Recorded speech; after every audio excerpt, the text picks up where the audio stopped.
Assalamualaikum warahmatullahi wabarakatuh. Bagaimana kabar anak-anak hari ini? Masih semangat belajarnya ya? Pembahasan untuk hari ini kita akan menjawab buku tema 7 kelas 3 di halaman 118-119. Kita baca dulu. Sejarah komunikasi. Komunikasi adalah cara penyampaian gagasan antar manusia. Pada awalnya, komunikasi dilakukan secara tatap muka dan pesan disampaikan secara lisan. Namun, kebutuhan untuk menyampaikan informasi secara tidak langsung juga sangat diperlukan sehingga ilmu tentang komunikasi semakin berkembang. Ada bermacam-macam cara penyampaian pesan dari jauh. Suku Indian menggunakan asap sebagai tanda pesan. Di Indonesia dikenal adanya kentungan. Kentungan digunakan untuk penyampaian tanda bahaya bagi warga. Selain kentungan, gong dapat menjadi pilihan sebagai penyampaian pesan. Salah satu penyampaian pesan secara tertulis adalah melalui surat. Sebelum adanya kertas, surat ditulis di atas daun lontar. Pada saat mesin cetak telah diciptakan, alat komunikasi berkembang melalui surat kabar atau koran. Setelah surat kabar, media komunikasi seperti radio dan televisi mulai berkembang. Saat ini ada jaringan internet. Manusia dapat bertukar informasi melalui surat elektronik. Manusia dapat juga bertukar informasi melalui berbagai jejaring sosial. Jejaring sosial dapat menghubungkan ke belahan dunia manapun. Apakah kamu masih ingat tentang kalimat pokok dari setiap paragraf? Tuliskan kalimat utama setiap paragraf di bawah ini. Nah, sekarang kita tulis paragraf 1. Paragraf 1 adalah komunikasi adalah cara penyampaian gagasan antar manusia. Ini paragraf 1. Paragraf kedua, ada bermacam-macam cara penyampaian pesan dari jauh. Paragraf kedua. Paragraf ketiga, salah satu penyampaian pesan secara tertulis adalah melalui surat. Paragraf ketiga. Paragraf keempat, saat ini ada jaringan internet. Nah, sekarang kita tulis paragraf 1. Komunikasi adalah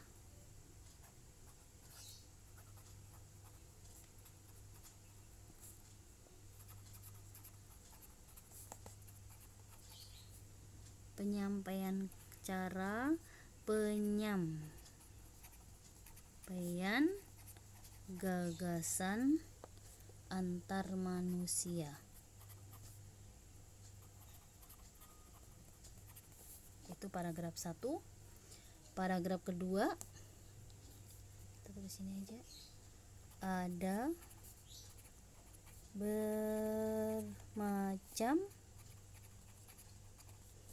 bermacam-macam cara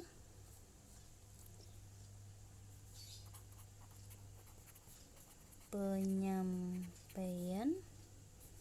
pesan dari jauh. Paragraf 3, salah satu penyampaian pesan secara tertulis adalah melalui surat. Paragraf keempat, saat ini ada jaringan internet. Kita lanjut. Ide pokok suatu bacaan dapat ditemukan jika kita membaca dengan teliti. Ide pokok ditemukan pada kalimat utama tiap paragraf. Ide pokok adalah gagasan utama dari bacaan. Setelah mengumpulkan kalimat utama dari tiap paragraf, maka dapat diketahui bahwa ide pokok dari teks bacaan di atas adalah, nah kita cari ide pokoknya dari paragraf 1. Kita tulis ini satu aja, paragraf 1 yaitu ide pokoknya adalah cara penyampaian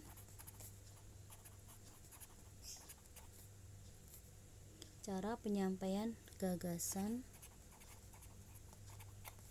antar manusia.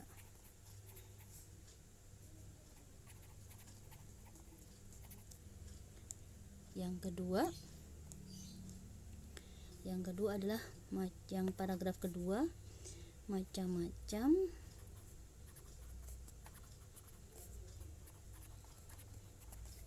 cara penyampaian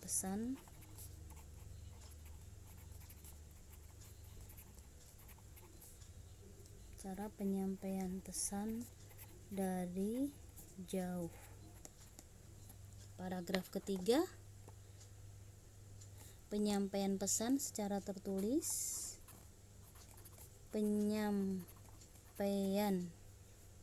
pesan secara tertulis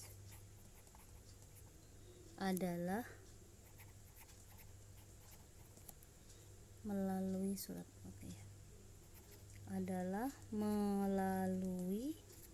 surat.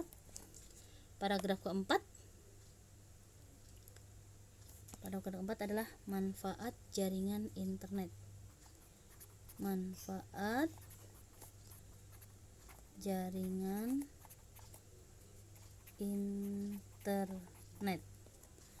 Nah, demikianlah adik-adik untuk pembahasan tema 7 kelas 3 di halaman 118-119. Semoga bermanfaat. Jangan lupa like dan subscribe-nya ya. Wassalamualaikum warahmatullahi wabarakatuh.